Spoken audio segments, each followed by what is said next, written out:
Welcome to SpanReads, not your typical rereads podcast, a 17-shard series where we reread Brandon Sanderson's works and are giant nerds about it. Today, we will be talking about Skyward and the lore. Yeah. Joining me is Ian. Hey, I'm your writer. Jesse.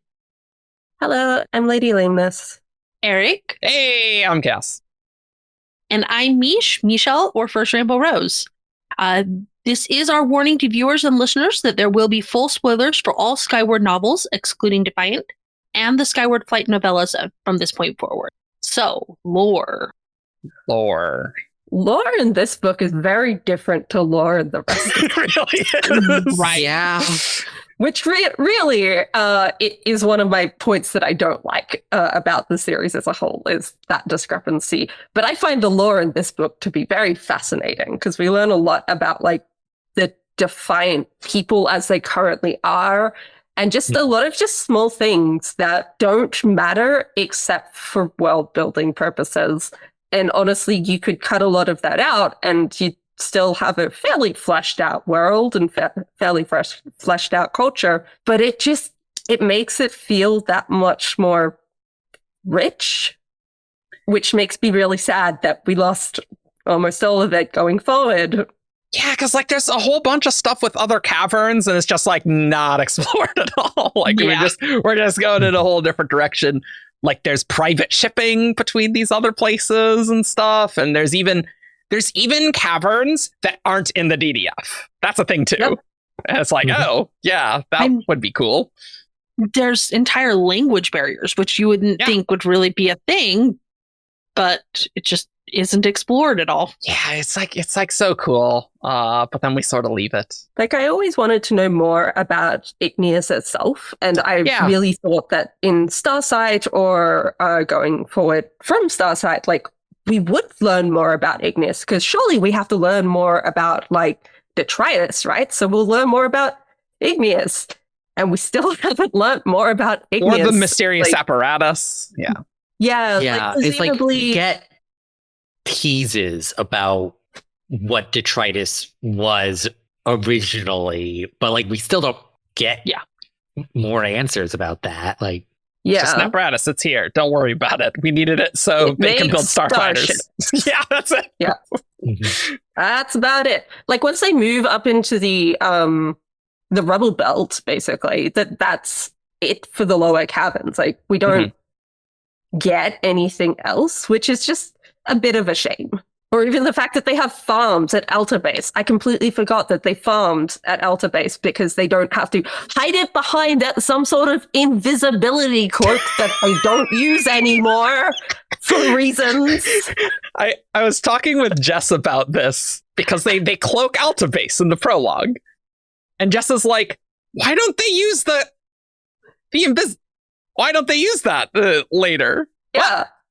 Why don't they use that later? Why don't they try and make it a smaller version and put it around ships or something so they can send up invisible ships? Don't forget, I have no memory of this. And I know, literally, like I even read it in the prologue until Jess mentioned it to me last night. No recollection. It's like, it doesn't matter. Never mind. Like one of the scout ships' call signs, cloak. So like they clearly know cloaking is a concept. I mean, cloaks are a thing. Say. Sure. But like cloak and dagger. Yeah, like, that's a phrase that will exist. But they can hide an entire base here, so Well, like I think I always read that as like Alta Base was much smaller back then. Yeah, and it was just like in like immediate like subsurface caverns. Like it was like more like mundanely disguised. But that's not the impression I got, but I'd have to look at the actual quote again. Yeah. It's in the prologue. Here's another thing that like just barely matters. Chaser and the whole mind control. Like you think that would come up at some point with a bunch of Cytonics around. Nah. The superiority there, they're not aggressive. They wouldn't mind control, except that they totally do that in the human preserve. It wasn't mind control. Yeah, it's like the projectors. It was like overlaying like what he was seeing, like taking advantage of like Cytonic, like to Cytonic, like mental communication of just like overlaying what he was seeing. I'm just saying Spencer isn't even in Mbot and doesn't have the protection. Right? Like, Mbot's the thing that protected her in that situation. To be fair, for like a lot of book 2, like all of book 2, they think that she's a different type of... Yeah, I know. Yeah, like they have no reason to do it against her in book 2. It just seemed like such She's a not big deal like a in the dangerous first alien. book. Yeah. It just feels really weird to go from like book 1 to 5 books down the line now with the novellas as well, and it's never come up again. It's sort of like the Lifebuster. I'm so pleased that Jancy put a Lifebuster into the novellas, because otherwise there'd be no more Lifebusters since book 1, and it just feels like that bit of world building that didn't matter anymore. Why are the Lifebusters? Are they hard to make? Shrug. No idea. Like they mentioned it several times. Like, I don't know why they just bring one Lifebuster down. Though we do kind of get an answer in that, like, okay, they aren't trying to destroy the humans. It's just sometimes they feel like they need to. But like, are the Lifebusters hard to do? Like, if you wanted to destroy humanity, you could send like a few Lifebusters down. That would work pretty great. I don't know. There was also difficulty with like getting them through the debris field, I think. Oh yeah, that's true. Yeah. Why there was such a harsh cutoff of ships, I don't know. But well, like that is politics. Like why they could only do 100, like that's politics. Like was it politics? Like like governmental like bureaucracy of like, okay, like you can only like do 100 ships at a time because like we don't want to exterminate them, but like we need to put it on our show of force. Like I thought there was Cytonic reasons that the shielding, like you just couldn't send too many drones down. No. Really? I like, not that I remember, and I just read the book. Well, so the DDF thinks that it's just that they can't get more than 100 past the shell. Yeah. Like whatever the superiority think is different. Yeah, I just thought there was like a Cytonic limit, just because the shell is like shielding. Speaking of the shielding, I have a theory. I am very pleased with this theory. Grand's mother, she teleports them to detritus, and Grand's like, it's too distant and too difficult, and so she died.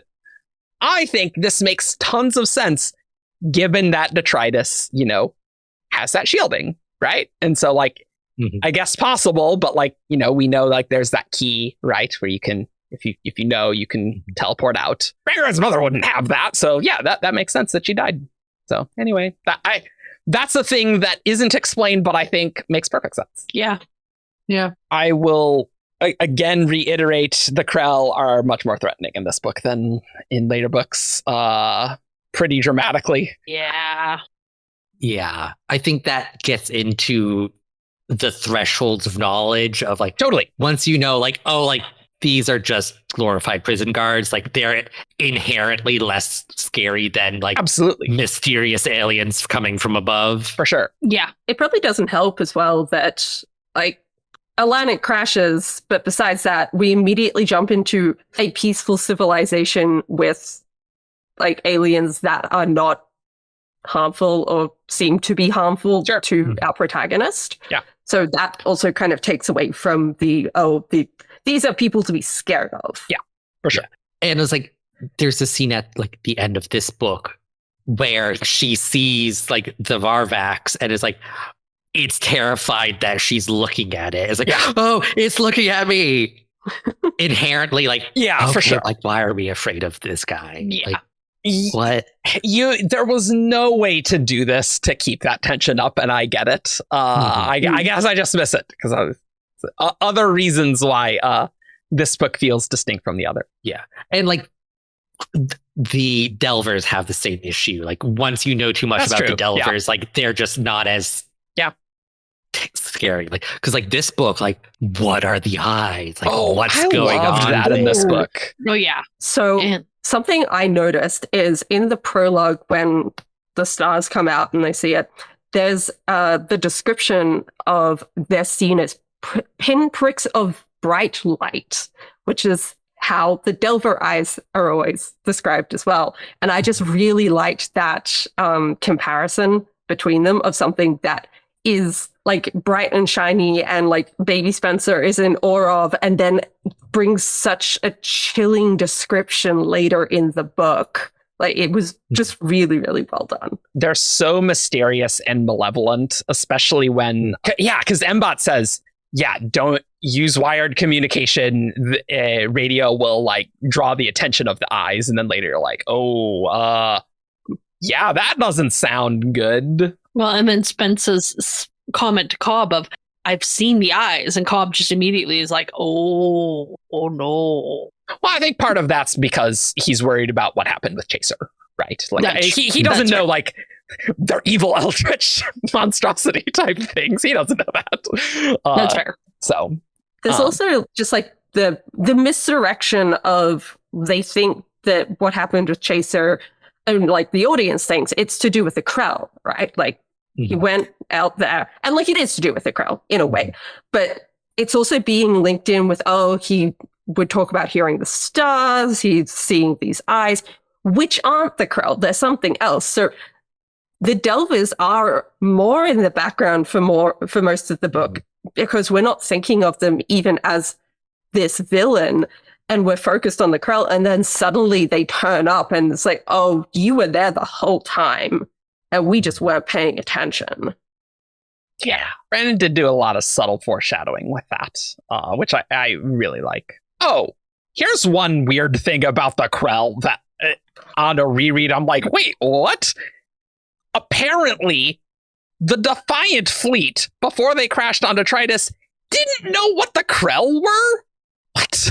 I mean, like, the Krell, like, weren't, like, an organization then. Yeah, but, like, even if they were peaceful, and even if, like, the excuse they say is like, oh, interplanetary communications hard at this time, presumably because Delvers, right?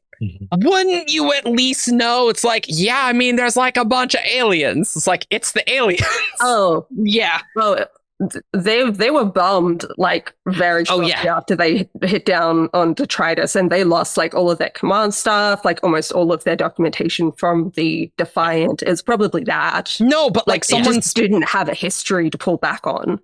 No. But even the line that's said is like, maybe that's what the story is now, but like Gran said, like, I don't know if it was Gran, it might have been someone else, but like someone says it's like, even before they crashed, they didn't know what the Krell were. It's Gran that says that. Which I is think like, that's just her interpreting like what they think the Krell is now is the same thing as then, but we don't know what it is now. Yeah. So they didn't know what it was then. I just think that line is a little weird. You would think that there would be like at least some sort of verbal the aliens. There's like a bunch of them. Yeah. I know they got bombed. I'm just saying, why would you say like, that? I think that's getting into like, like they knew, like the Defiant League knew there were aliens out there, like presumably like they've been traveling the universe. They didn't know like this organization of like, oh, suddenly like this group of aliens is now like taking oversight control for all of the humans in the galaxy and like putting them on little preserves. It's like if like a group of teenagers like decided to form like a police organization and just walked up to you as like, you're now under arrest for something somebody over there did. It's like, like we have nothing to do with that. I guess where I'm coming from is that line makes the Krell seem extremely mysterious. It's like, wow, we didn't even know what they were back then. I'm like, but like how though? Like, it's not really that spooky here.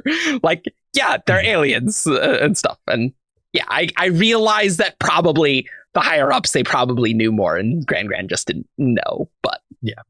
It's just one of those lines that feels a bit incongruous with the later series. Like, makes them seem way more evil and malevolent than they absolutely are, because they're not. Speaking of the Krell being evil and malevolent and like whatever could they be, I enjoyed Mbot making the comment about what if they're rogue AIs created by the humans.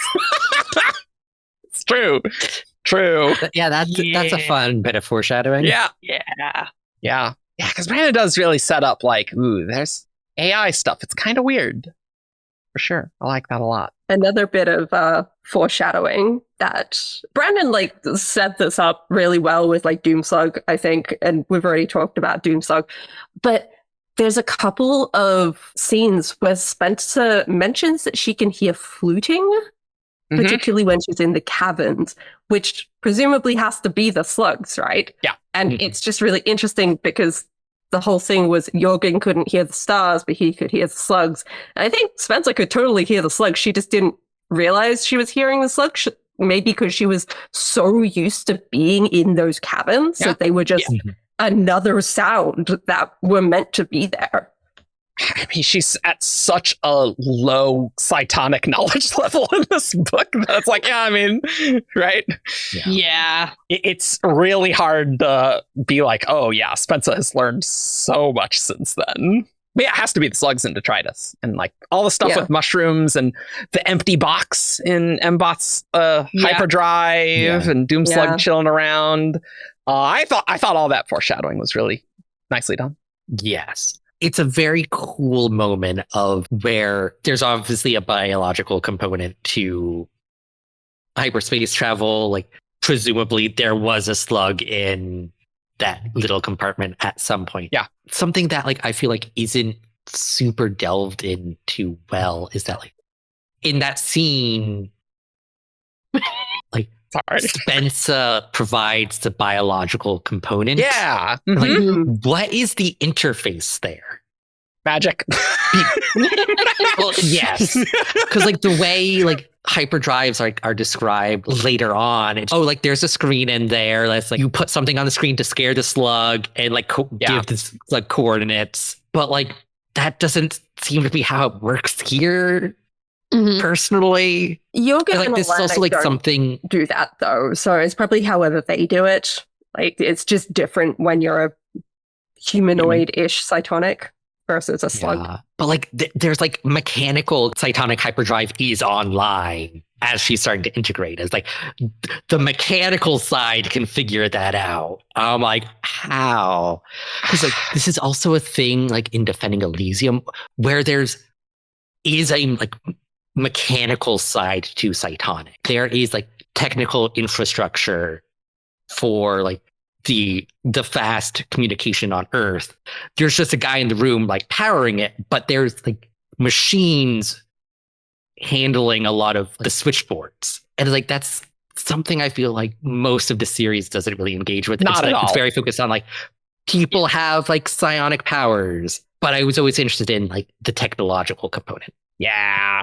But how the slug tech exactly works, we'll talk about it in Starsight. It's SpanReads, don't worry.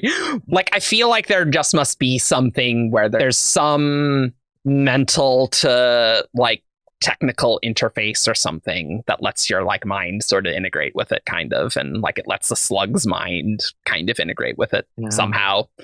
It's all very loosey-goosey for sure. Yeah. Error on the side of awesome. Yeah, it's like, it's magic. I try not to I have another technological bone to pick, which is Mbot having the same basic technological, like in terms of like combat abilities, it's the same as the DDF has. Like there's light lines, disruptors, like light lands, and there's the IMF or IMP. Okay, I guess like so like she can translate the skills she's learning in flight school to Mbot, but like very convenient for sure. Yeah. I think if the DDF had crashed there closer to an Mbot had crashed there, it would make a bit more sense because they could be stuck using the same schematics as from when they crashed, right? But there was like 100 years between Mbot crashing and the DDF crashing. And Mbot's meant to be more superior as well. So yeah, it's weird. I don't know what's going on with the human tech level, honestly. That I can somewhat believe if Mbot was like kind of like top of the line, like he's a stealth fighter. Like stealth fighters like are always like the most advanced thing like in a fleet. That's just how it works because you want to keep that stuff secret. Yeah, it's just interesting how much better Mbot is. the Defiant, its like supplement ship could have been older, and they're just like going off of old designs. But it is a little weird. Yeah. I mean, it's especially weird when it's like, I mean, did Mbot crash like second Human War? Because like the third Human War was that last one that the Defiant was not in, but then was roped into and left, right? So I just don't. The timeline. What is going on? I think we have an answer for that, but it's from like Cytonic. Okay. I think he crashes at like, it's either the end of the second Human War or like the start of the third. You know, Rasar would probably know. She absolutely would, for sure. If there's an answer, she would know. Yeah, I don't know. I don't know what's going on with the human tech levels. It's like, why is Mbot... If Mbot's older, like the DDF were using the schematics that they had that remained after the explosion, right? That's what it was. Mm-hmm. And you just think that some of that tech would come down if it was like second Human War to third, but maybe like a lot of the human stuff got destroyed in the second Human War. I don't know. I feel like that's getting into like humans aren't a monolith. Yeah, that's true. Like that's there's true. not like a singular like human empire, because like the Defiants were off doing their own thing. Like they were not involved with yeah. That's true. They're mercenaries apparently, which is crazy. Yeah. Part mercenary fleet. I don't know. I need more detail about the humans and things, because we don't get a lot of it, which is fine. It's mysterious. But it is very convenient how similar Mbot is, and how functional Mbot could be with that booster off of Poca. Let's be honest. I was like, this is suspending my disbelief a little bit that like Mbot can be so fast off of just one booster that a Poco can. But you know, atmospheric scoops and stuff, sure. Yeah. Don't think about it too much. It would have had to be the second Human War, by the way. Yeah, because he crashed 172 years before, and the third Human War was approximately 100 years before, or at least like the Defiant crashed at the end of the third war. Yeah. Yeah, those wars are closer than I remember. Yeah, I always assumed like second Human War was when detritus existed and like the shells were being built. That whole experiment thing. Yeah, the second one's where they get crushed by Delvers, I think.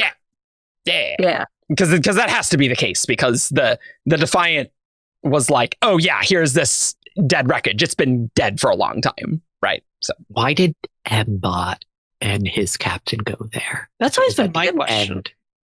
Like obviously, like it was there to like find slugs.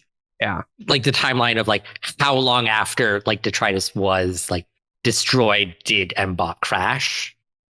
Like, because like it might have been like we lost contact with detritus or whatever it was called back then. It's like they send a ship there and that's Mbot. So it's like those could actually happen fairly close to each other if they're both second Human War.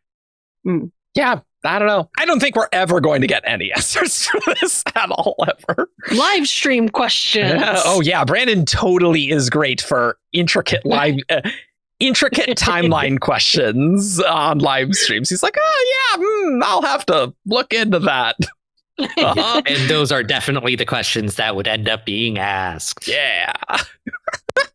I don't know if I have any other lore comments other than this book's really good. And Brandon did do a really good job with the lore here and setting things up later. The lore continuity is there. Okay. Thank you for watching. You can find us at 17thshard.com for all the news, discussion, theories, and fun that you could ever want. You can find us on Facebook, Twitter, SoundCloud. You can leave us a review on iTunes. You can subscribe on YouTube, and you can support us on Patreon. See you next time. Bye. Bye. Bye.